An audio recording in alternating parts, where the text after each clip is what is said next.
Oba! No vídeo de hoje eu vou falar sobre as bromélias. E tem bromélia grande, tem bromélia pequena, tem bromélia de sol, tem bromélia de sombra e tem planta que você nem imaginava que faz parte da família das bromélias. Nesse vídeo eu vou te falar como cultivá-las, como identificar qual bromélia de sol e qual é bromélia de sombra e algumas curiosidades sobre essa planta tão linda, exótica, tropical e que eu tenho certeza que você vai se apaixonar por ela. Eu sou a Cris Bernardi, sou florista e jardinista apaixonada pela natureza. Cultivo bromélias no meu jardim, em vasos e algumas bromelinhas aéreas na minha florestinha. Então nesse vídeo eu vou compartilhar com você a minha experiência no cultivo e o meu conhecimento sobre as bromélias.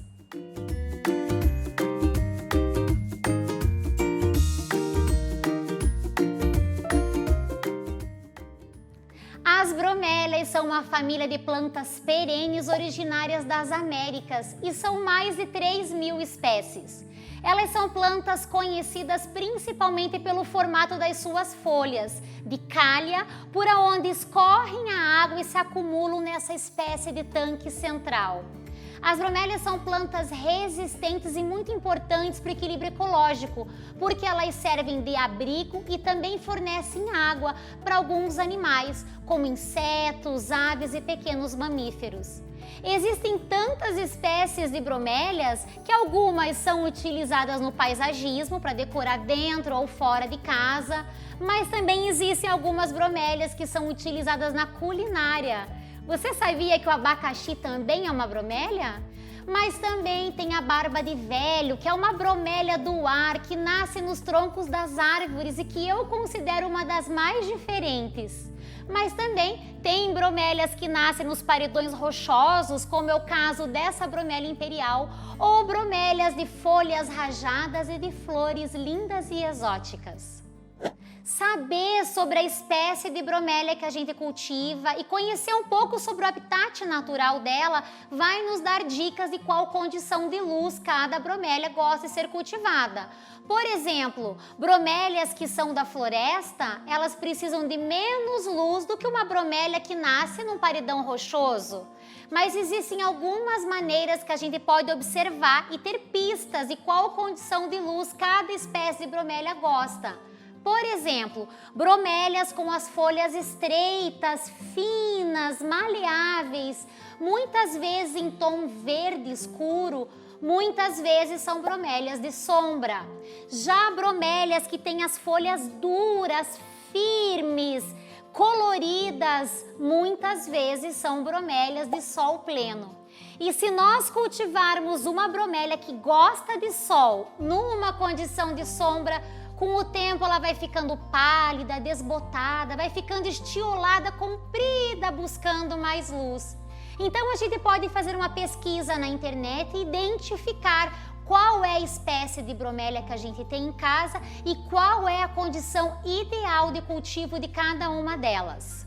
E no final do vídeo eu vou te apresentar várias espécies de bromélias e vou te falar qual é de sol e qual é de sombra. E sobre a rega, muitas pessoas ficam em dúvida qual é o jeito certo de regar a bromélia. E a gente deve sempre regá-la quando tocar o substrato e sentir que ele está levemente seco. E aí a gente vai colocar a água aqui no substrato até escorrer pelos furos do vaso. Vai descartar essa água, não pode deixar água no pratinho porque senão a planta apodrece. E principalmente a gente vai abastecer esse tanque central aqui com água, exatamente como acontece na natureza, já que até as folhas das bromélias têm esse desenho para favorecer a descida da água até esse tanque central.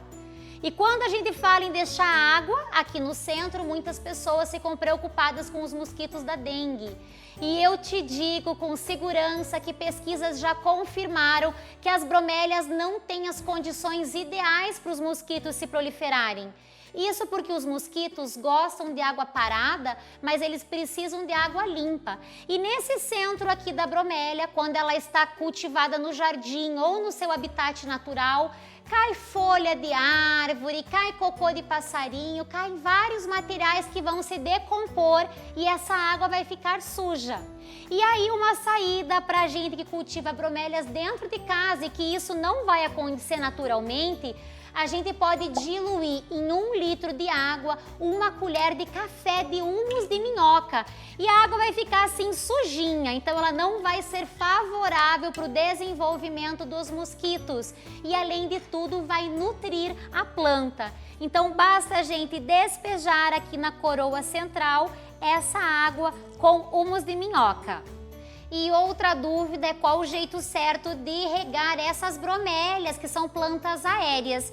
Então basta a gente encher um recipiente com água e deixá-las imersas por alguns minutos. Depois é só tirar daqui, deixar escorrer a água e voltar para o lugar de cultivo. Agora uma curiosidade bem interessante sobre as bromélias. Você sabia que após a floração a planta começa a secar e morre? Sim, é verdade, mas não se preocupe que assim que ela começa a secar, ela já vai emitindo novas mudas, novos filhotes laterais à planta-mãe. Infelizmente, não é com todas as espécies e algumas delas não conseguem produzir mudas, como é o caso da bromélia imperial, essa grandona aqui, que demora cerca de 10 anos para ficar uma planta adulta e dar flores. Mas aí depois disso, ela encerra o seu ciclo. Mas para as bromélias que emitem as mudas laterais, a hora certa de destacar essa muda da planta-mãe é quando a muda já tem pelo menos a metade do tamanho da planta-mãe e já começou a emitir raízes. Aí sim nós podemos destacá-la para plantar num novo vaso. Isso porque quando ela está anexada à mãe, ela tem mais força, ela cresce mais rapidamente e mais vigorosa. Então só retiramos a muda quando chegou a hora. E se você cultiva no jardim, assim como eu, num canteiro que tem espaço, eu mesma não retiro as mudas e deixo que ali mesmo elas vão dando continuidade para sua família. O substrato que a gente utilizar para plantar as nossas mudas, ele deve ser bem soltinho, um substrato airado. Então, normalmente ele é composto por uma mistura de terra vegetal, casquinhas de árvore, carvão triturado, chips de coco e também pode usar uma parte de areia, que vai ajudar com que esse substrato fique bem drenável. A hora que a gente faz a rega, a água escorre com facilidade. Existe a possibilidade de a gente comprar já o substrato específico para bromélia, já com todas essas misturas, ou então você pode fazer colocando partes iguais desses materiais que eu sugeri. Então, terra vegetal, casquinhas de árvore, carvão triturado, chips de coco, um pouquinho de tudo. E esse substrato vai ficar assim, ó, pedaçudo. E quando a gente aperta, ele não gruda, ele não forma um torrão. Isso porque as raízes das bromélias são delicadas, são pequenininhas e elas precisam desse substrato soltinho para se desenvolver. Eu já vou plantar essa minha bromélia, que é uma muda de abacaxi ornamental mini, mas antes de tudo eu quero te pedir, se você estiver gostando desse vídeo, não se esqueça, clica aqui em curtir, também compartilhe esse vídeo com os amigos, é tão rapidinho e isso ajuda o canal a crescer. E se você não é inscrito no canal, não se esqueça, clica aqui em se inscrever e também ativa o sininho para não perder nenhuma atualização, nenhum vídeo que eu trago aqui com tanto carinho para você. Você pode escolher o vaso da sua preferência para plantar a bromélia, mas é importante que ele tenha os furos de drenagem para a água da rega escorrer com facilidade. E também é importante a gente fazer as camadas de drenagem corretamente. E uma dica aqui, se você optar por um vaso que seja leve, eu sugiro colocar alguma camada de material mais pesado no fundo para dar equilíbrio para a planta. Porque afinal as bromélias crescem, ficam grandes, ficam pesadas por conta da água que a gente coloca aqui no tanque e as raízes são curtinhas. Então, para que esse vaso não tombe, a gente pode fazer a colocação desses materiais. Eu vou colocar um pouquinho de caco de tijolo no fundo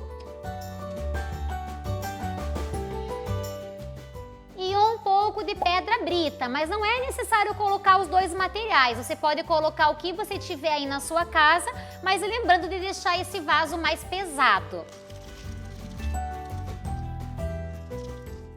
A manta de drenagem e o substrato bem soltinho, fazendo um berço para o plantio. Agora é só abrir um espacinho aqui com a ponta dos dedos e posicionar a sua bromélia no centro do vaso. Lembre-se sempre de firmar ao redor da planta para que ela fique firme.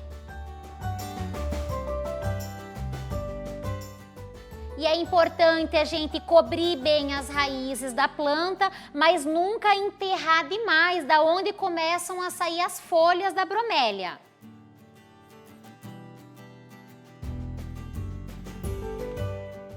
Prontinho, o meu mini ananás está plantado. Agora eu vou fazer a rega após o plantio e colocá-lo num lugar bem propício para ele se desenvolver. E sobre a adubação, as bromélias têm folhas que absorvem muitos nutrientes. Muitas delas se alimentam mais pelas folhas do que pela própria raiz. Então, o melhor jeito da gente adubá-las é através da adubação foliar. E aí você pode escolher um adubo da sua preferência, pode comprar já pronto para uso, mas se você for diluir, tem que escolher um adubo que seja solúvel em água. E aí na embalagem vai dizer aplicação foliar e fertirrigação. Existem algumas opções que são sólidos e a gente vai diluir, e existe também a opção líquida e a gente também vai diluir conforme a recomendação do rótulo do fabricante. Eu, por exemplo, aqui vou utilizar 1 litro de água e a dosagem desse adubo líquido aqui. Vou misturar bem, colocar nesse pulverizador e aplicar uma vez por mês nas folhas das minhas bromélias.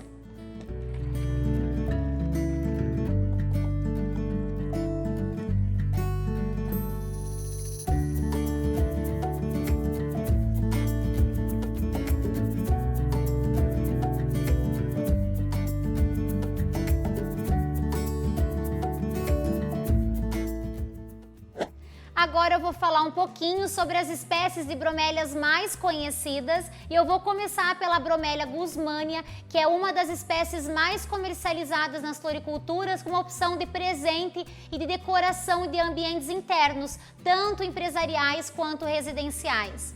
Uma característica da bromélia guzmania é que ela tem essa torre central bem alta, bem vertical. E ela é uma bromélia que deve ser cultivada em ambientes de sombra, mas com bastante claridade natural. E agora a bromélia imperial ou bromélia gigante, essa linda grandona que pode chegar a 1,5 metro de altura. Ela é sensível à geada, mas ela tolera sol pleno. A gente pode cultivá-la diretamente nos canteiros ou plantadas em vasos. E é uma planta escultural e que fica maravilhosa. A bromélia aiquineia ou bromélia prateada, eu não tenho em vaso, eu só cultivo ela no meu jardim. Ela é uma bromélia lindíssima pelo contraste das folhas prateadas, a coroa num tom de cor-de-rosa e nas florzinhas pequenininhas azuis e tons de lilás. Ela é uma bromélia de difícil manuseio porque ela tem as folhas bem serrilhadas e que acabam machucando a gente. E ela deve ser cultivada num local com bastante claridade e recebendo alguns raios de sol no horário mais fraco, ou no começo do dia ou no finalzinho da tarde. Agora essa bromélia aqui se chama Cryptanthus, ou também conhecida como estrela da terra. Ela é uma bromélia pequena, aqui são várias delas. Ela produz flores pequenininhas, brancas, muito atrativas para os beija-flores. E ela deve ser cultivada em ambientes com bastante luz, mas sem sol direto. Ela é uma bromélia de sombra. Se ela pegar sol, ela queima as folhinhas, ela é bem sensível. Então cultive o Cryptanthus na sombra. As bromélias neuregélias se caracterizam pelo colorido das folhas, incluindo essas listras, esses rajados que fazem uma espécie lindíssima. Algumas têm o tanque achatado e são bromélias que são versáteis. Elas podem ser cultivadas na sombra com bastante luminosidade, mas elas também podem receber algumas horas de sol. Tem também as bromélias da espécie Vrísias. Eu não tenho nenhuma ainda, mas são bromélias lindas, com flores que atraem muitos beija-flores. Elas gostam de ser cultivadas no litoral, não gostam de frio e não toleram geada. E são bromélias que devem ser cultivadas em ambientes de sombra com bastante luminosidade. Os abacaxis, tanto os grandes comestíveis quanto esses pequenininhos aqui ornamentais, são bromélias lindíssimas e que se destacam pela beleza dos frutos. Os abacaxis têm as folhas serrilhadas com bastante espinho, então eles são difíceis de manusear. Essa espécie menorzinha produz muitas mudas e são bromélias que devem ser cultivadas a sol pleno ou a meia sombra, recebendo pelo menos 4 horas de sol todos os dias. E por último, as espécies das tilâncias, essas bromelinhas muito resistentes que a gente encontra nos galhos das árvores e até em fiações elétricas. Ela é fácil de cultivar, resistente, a gente pode cultivá-la em ambientes internos de sombra com bastante luz e o diferencial dela está nessa forma de cultivo, que a gente pode apoiá-la num suporte e deixar decorando dessa maneira bem moderna. E agora eu quero saber, dentre tantas espécies de bromélias, qual é a sua preferida, qual que você já cultiva, qual você gostaria de ter aí na sua coleção. Me conta aqui embaixo nos comentários. E eu espero que você tenha gostado de aprender sobre as bromélias. Não se esqueça de curtir e se inscrever no meu canal. Nos vemos no próximo vídeo. Um beijo e até lá!